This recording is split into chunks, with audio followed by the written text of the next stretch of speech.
에베소서 4장 1절부터 6절까지의 말씀을 교독하시겠습니다.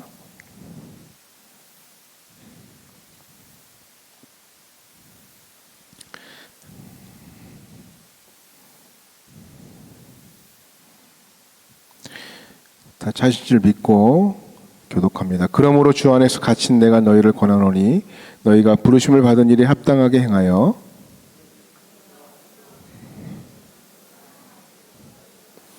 평안에 매는 줄로 성령이 하나 되게 하신 것을 힘써 지키라.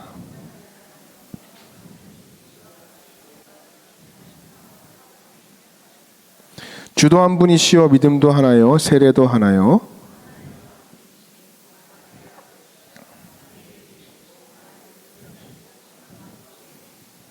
아멘. 할렐루야. 우리 앞뒤 좌우로 인사하겠습니다. 당신은 하나님이 고르고 골라 보내신 선물입니다. 인사하겠습니다. 당신은 하나님이 고르고 골라 보내신 선물입니다. 골라도 좀 그렇게 고르셨을까? 너무 고맙죠. 오늘 말씀의 제목을 부르심과 하나됨이라는 제목으로 말씀을 함께 나누도록 하겠습니다. 이소부화 이야기 한번 할까요? 한번 들었던 이야기이실 텐데 한번 들어보십시오. 어느 날 사자 한 마리가 사람들이 산에서 파놓은 함정에 빠졌습니다. 너무 깊어서 아무리 몸부림쳐도 빠져나올 수가 없었어요. 한 사흘을 굶으면서 죽을 지경이 되었는데요. 토끼가 지나가다가 그 모습을 봤어요. 그러자 이제 숲속의 왕인 사자가 눈물을 흘리면서 좀 살려달라고 애원 사정했다고 하지 않습니까? 그러자 마음 약한 토끼가 고민을 하다가 건져줘도 안 잡아먹을 테니까 구해달라는 그 약속 받고 큰 나무가지 하나를 구덩이에 던져주었어요. 힘들게 던져주었더니 사자가 그것을 이용해서 밖으로 나왔죠. 그런데 막상 나오니까 어떤 마음이 들어요? 너무 배고픈 거 있죠. 사자가 마음이 바뀌었어요. 나 너 잡아먹어야 되겠다. 나 굶어가지고 못 참겠어. 욕심난 거죠. 토끼가 화들짝 놀라서 내가 배가 너무 고파서 너를 잡아먹겠다니 세상에 이런 배은망덕한 일이 어디 있습니까? 항의를 하고 막 땀을 흘리면서 막 서로 막 논쟁을 벌이고 있는 거죠. 그러다가 막 실랑이를 벌이고 있을 때 지나가는 여우가 있었어요. 여우가 때마침 막 서로 얘기를 하니까 물어보는 거죠. 왜 그러냐고. 그러니까 토끼가 자수지정을 얘기해 주었더니 이야기를 다 듣고 나서 여우가 어떻게 했다고 그래요? 사자왕이요. 토끼가 그러면 당신을 구해주기에는 어떤 모습으로 있었습니까? 그러니까 사자가 함정으로 다시 뛰어들어가더니 이렇게 하고 있었지. 그래서 여우가 당신 계속 그러고 있으세요. 그리고 이제 같이 토끼랑 어깨동무하고 갔다는 이야기입니다. 여우가 토끼를 잡아먹었나? 그건 모르겠어요. 어쨌건 여러분 사람이든 짐승이든 자신의 본래성을 잊어버리면 안 된다는 것입니다. 내가 본래 어떤 사람이었는가 그것을 망각해서는 안 된다는 거죠. 그것을 잃어버리기 때문에 문제가 발생한다는 겁니다. 그래서 하나님의 부르심이 있어요. 하나님의 부르심. 오늘 그 부르심에 대한 이야기를 하고 있습니다. 하나님의 부르심은 영원한 부르심이죠. 우리는 다 부르심을 따라 살아가요. 세상의 부르심을 따라 살아갑니다. 네이버 카페에 가입되신 분 계세요? 네이버 카페 몇 개에 가입되세요? 어떤 사람은 네이버 카페 가서 여행 카페, 동아리 카페 되게 많아요. 오디오 좋아하시는 분들, 자동차 좋아하시는 분들 목적을 가지고 다 카페에 가입하잖아요. 가입하고 난 다음에 목적이 끝나면 그 가입 그냥 끝나버리는 거예요. 아무런 관심이 없어요.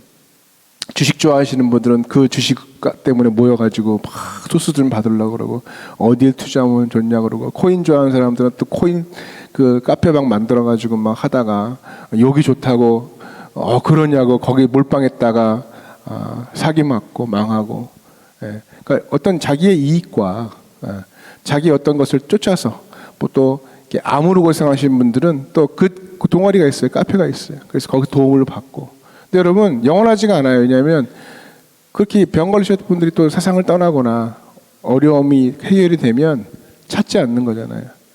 그러니까 세상에 부르심은 유통기한이 있어요. 그리고 다 자기 이익이죠. 그런데 하나님의 부르심은 세상의 부르심과 다르다는 거예요. 하나님의 부르심에는 유통기한이 없어요. 그리고 목적이 달라요. 어떤 분은 교회 오는 목적, 나는 복 받으려고 와. 나는 가게 잘 되려고 와. 그런 분들은 목적이 안 맞는 거죠. 그죠? 목적이 안 맞는 것입니다. 그럼 가까운 절로 가신 게 나아요. 교회보다는. 교회는 하나님의 부르심에 목적 있는 존재들이 모이는 존재라는 거예요. 그래서 여러분, 그 부르심의 목적이 뭐예요? 그 부르심의 시작이 뭡니까? 우리는 허물과 죄로 죽었던 우리를 불러서 하나님의 자녀로 삼으셨다는 거예요. 그래서 그 하나님의 자녀로 삼으신 그 하나님의 부르심에 합당하게 신분에 맞게 행하라, 것이 오늘 본문의 내용입니다.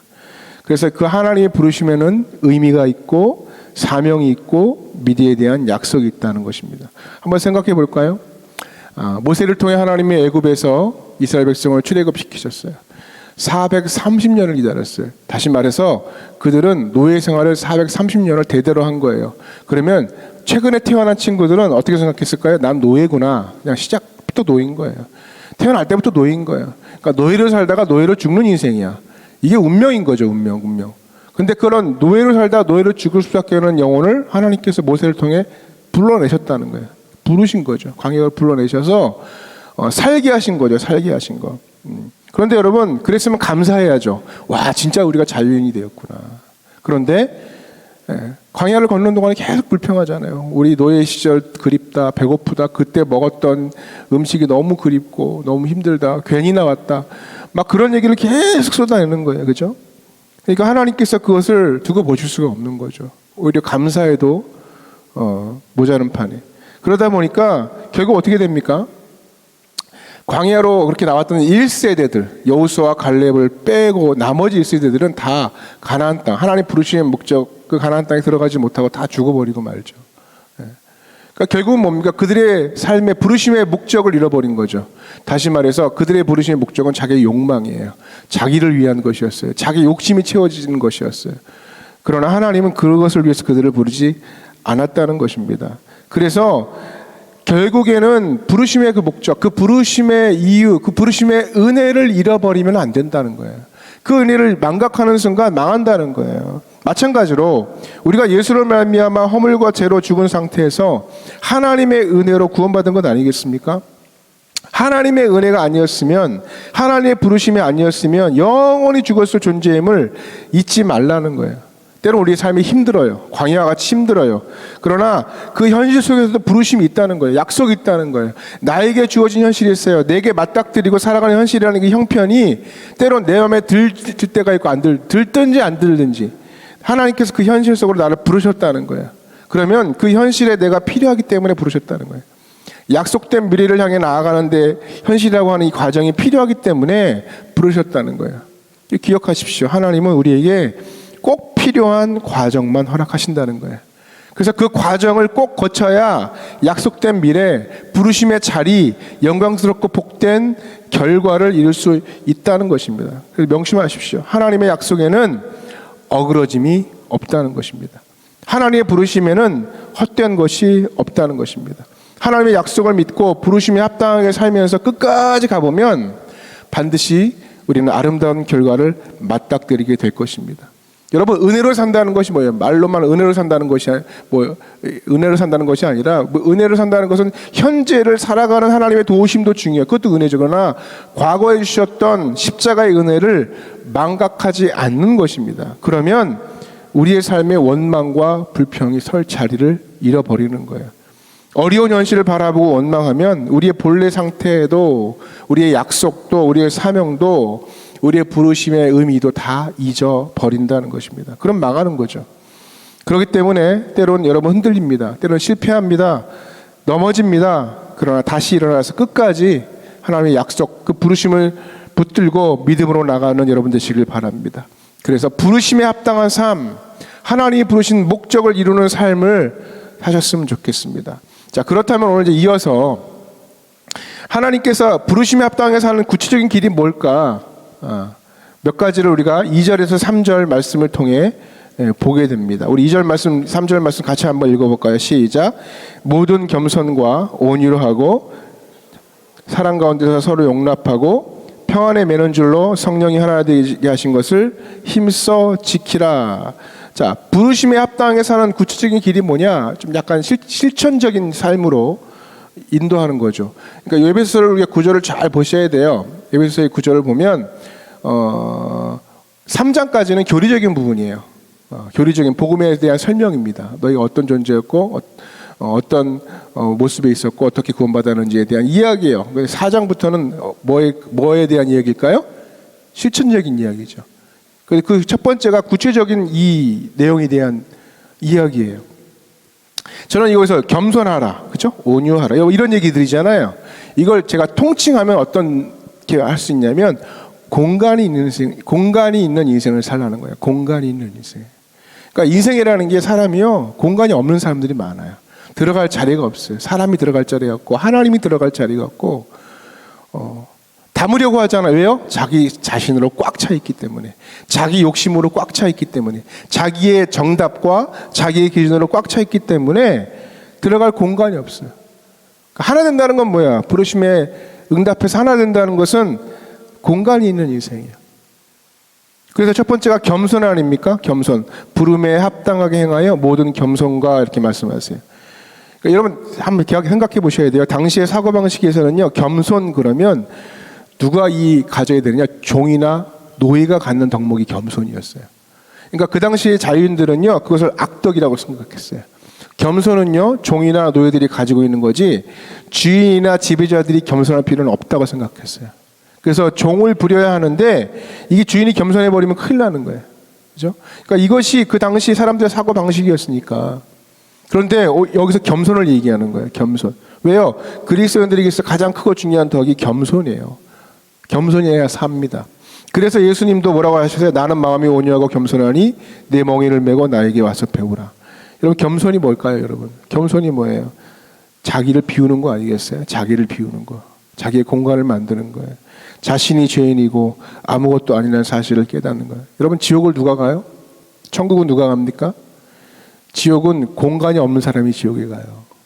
예수 그리스도의 공간이 없는 사람이 지옥에 간다고요. 예수님을 영접하잖아요. 그 공간이 없는 인생이 지옥 가는 거예요. 완벽한 사람이 아니라 공간이 없는 사람. 그래서 예수님께서 나오라고 하시잖아요. 자기를 비워내는 거. 자기를 비워내야 남이 들어오는 거예요. 공간이 없는 곳에 남이 들어올 수가 없어요. 그래서 인간이 진정으로 겸손하려면 예수님 옆에 나아가야 된다는 것입니다. 예수님이 겸손 자체이기 때문에 그분을 만나야 돼요. 대가를 만나야 돼요. 겸손한 사람 앞에서 모든 것이 하나가 되는 거예요. 예. 대화하다 보면 다 모든 것이 자기 자랑으로 끝나는 사람 있잖아요. 그죠? 예. 그러니까 그러면 그 사람에게 들어갈 공간이 아무것도 없는 거예요. 겸손하면 평화가 와요. 겸손하면 내가 아닌 예수님이 세워지는 거예요. 나의 법이 아닌 예수님의 법을 만들어 간다는 것입니다. 두 번째 뭐라고 그래요? 예. 부르심에 합당하게 사는 구체적인 삶의 결이 뭐라고 합니까? 온유하라 그러죠. 모든 겸손과 온유로 하고 그랬어요. 그래서 온유는 뭐냐면 길들여진 말을 의미한다 그래요. 그러니까 무슨 말이에요? 힘이 있지만 그 힘을 함부로 사용하지 않고 극도로 절제하는 거예요. 꼭 필요한 곳에만 선하게 사용할 줄 아는 것을 말하는 거예요. 그래서 온유한 사람은 마음에 분노가 생겨도 그 감정이 어디에 잡혀요? 성령님의 손에 컨트롤되는 삶이에요. 온유한 삶이에요.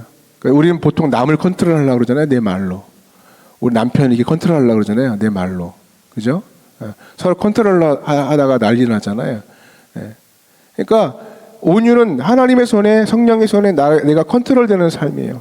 그래서 온유는 어떻게 되냐? 길들여져야 온유가 생기는 거예요. 훈련되어지는 거예요. 온유는 금방 생기지 않습니다. 그래서 민수기 12장 3절에 보면 유명한 말씀이죠. 이 사람 모세는 온유함이 지면의 모든 사람보다 더하더라. 모세가 세상의 그 당시에 모든 사람의 온유로 따지면 대장이라는 얘기예요. 그죠? 근데 모세가 원래 그랬습니까? 막 돌판 집어 던지고 기분 나쁘면 화내고 승질내고 사람 죽이고 사람 막 자기 동족들 막 한다고 죽이고 막 이랬던 사람이잖아요. 그러니까 얼마만큼 그 사람이 훈련되는지를 볼 수가 있는 거죠. 그래서 그렇게 평가받기까지 길들여지는 삶. 여러분은 하나님께 길들여지고 있습니까? 어때요? 자꾸 하나님을 기도로 길들이려고 하지 말고 하나 이렇게 해주고 저렇게 해두고 하나님께 길들여지는 인생이 된다는 거예요. 그게 진짜 신앙의 성장이라는 거예요. 그래서 결국 길들여진다는 건 뭡니까? 하나님 손에 죽은 듯 나를 맡기는 거죠. 온유의 영향력이 있어요, 여러분. 온유하게 되면 온유는 긴장과 분노의 마음을 풀어줘요. 온유한 사람은 다른 사람을 하여금 뭘 느끼게 하면 평화로움을 느끼게 해요. 그 사람 만나면 되게 평화해. 그 사람 만나면 왠지 마음이 편해. 온유는요, 다툼을 누그러뜨리고요, 성도를 하나 되게 한다는 거예요. 또 세 번째 오늘 말씀 뭐라고 해요? 오래 참음으로 그래요. 오래 참음으로 사랑 가운데서 서로 용납하고 그랬어요. 오래 참는 것이 뭘까요? 예. 포기하거나 타협하는 것이 아니라 인내하는 거죠. 끝까지 기다려주는 거예요. 자기가 분명히 옳다고 확신하는 것을 내가 옳으니까 급하게 억지로 막 이루어가지 않고 온유와 겸손으로 오래 참고 기다리게 단계죠, 다. 오래 참고 기다림으로 하나님의 복을 성취해 가는 거예요. 그래서 오래 참는 그것이 꼭 복이고 사랑이라는 것입니다. 한번 따라해 봅시다. 못 참으면 이스마엘 되고 참으면 이삭 된다. 막 와닿죠? 예. 그러니까 참아야 돼요. 예. 가정이나 교회에서도 가장 필요한 것이 뭘까? 서로 오래 참고 기다려주는 거예요. 기다려주는 거.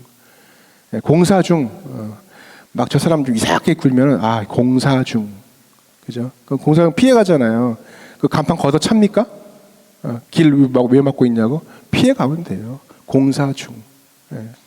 30년째 하라 그래. 공사 중. 예. 언젠간 바뀌어지겠죠. 예. 누구 얘기하는지 모르겠네. 공사 중. 예. 실수해도 참아주고 또 참아주면 그래야 하나를 이루어요. 그 사람이 하나님의 법을 깨달을 때까지 참아주고 기다려요. 그럴 때 하나가 되고 사랑이 실현됩니다. 가정에서도 교회에서도 직장에서도 그렇게 되시길 바랍니다. 그러면 평화가 찾아와요. 네 번째 뭘까? 용납하라는 거예요. 용납. 사랑 가운데서 서로 용납하고. 여기서 사랑은 그냥 여기서의 사랑은 사랑 가운데 여기 사랑은 아가페 사랑이에요, 여러분. 그러니까 옆집 애가 하는 거는 못 참아도 우리 애가 하는 건 참잖아요. 그죠? 어디 저기 학폭이 일어나면은요, 자기 자식은 다 선해. 그죠? 다 이유가 있어. 그러니까 뭐 하는 거예요? 그냥 그 사랑의 눈이 멀어서 용납하는 거예요. 사실은 까놓고 보면 다 잘못하고 다 문제 있는데 자기 자식이니까 그런 사랑으로 용납하라는 거예요. 부부간도 그렇죠. 서로가 용납하지 않으면 오래 살기 힘들어요. 버티기 힘들어요. 여기 얼굴도 보세요. 얼마나 잘 버텨오신 분들이에요. 나름 용납하면서 살아오셨기 때문에 잘 버티신 분들 아닙니까? 뭐 그런 말이 있어요. 우리가 있잖아요. 님자에다가 그죠? 점 하나 붙이면 남자 된다고요. 예, 뭐 그런 말 있지 않습니까? 그런 얘기도 있다고요. 선남선녀가 결혼해가지고 재밌게 사는 부부를 인꼬 부부라고 그래요. 인꼬 부부. 근데 얼마 지나지 않아서 점이 하나 붙는데요. 옆에 안꼬 부부라고. 예. 안꼬 부부가 뭐냐? 겉은 하얗지만 속은 시커멓게 변해버린 거예요. 예. 겉만 번지를 한 부부를 안꼬 부부래요. 근데 여기에 또 점 하나가 더 붙는데요. 그래서 앵꼬 부부가 된대요. 앵꼬 부부가 뭐예요? 부부관계를 지탱할 에너지가 몽땅 소진해서 앵꼬남 부부. 그러니까 슬프죠. 안타깝죠. 여러분, 성도도 어쨌든 부부간 같다는 느낌이 들어요. 그러니까 딱 갈라서면 남이에요. 그죠? 남이에요. 뭐 여기 우리 성도님들 집사님들 보면 자기들끼리 언니 오빠 그러는데 아니, 남이야. 예. 남인데 이게 또 가까이 있고 하나님의 일을 이뤄가면 진짜 이것보다 더 각별한 관계는 없어요. 아까 인사할 때 말씀드렸잖아요. 고르고 골라서 붙여놨다고요. 여러분 옆에 분들을 고르고 골라서. 원망할 수 있겠죠. 하나님 어떻게 고르고 고른 게 저렇습니까? 이럴 수 있겠지만 그러나 이유가 있어서 붙여놓은 거예요. 이유가. 예. 서로 다 맞으니까. 예. 어울리다 보면은 보석되는 거예요. 여러분. 보석되는 거예요. 예전에 말씀드렸잖아요. 강호동이가 1박 2일 하다가 어느 날 해변에 갔는데 해변에서 미션을 향하고 막 있는데 막 해변에 막 반짝반짝 빛나는 막 유리구슬 같은 게 있었다고. 우와, 막 나 이거 처음 보는 이 보석 찾았다고. 누가 보석 버렸나 보다, 잊어버렸나 보다. 이거 뭐냐고 그쪽 지역 주민한테 물어보니까 그거 소주잔 깨진 거라고. 그러니까 소주잔이 깨져가지고 널브러져 있는 게 그 자갈밭에 막 갈려가지고요. 그 사이에서 영롱한 구슬이 된 거예요. 그러니까 강호동이 볼 때도 이건 보석이야, 보석. 그죠?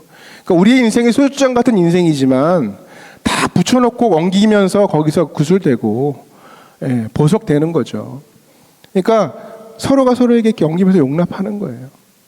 그럴 때 정말 부부 이상의 우리 성도와의 관계가 부부 이상의 놀라운 역사들을 만들어내는 그런 관계가 될 줄을 믿습니다.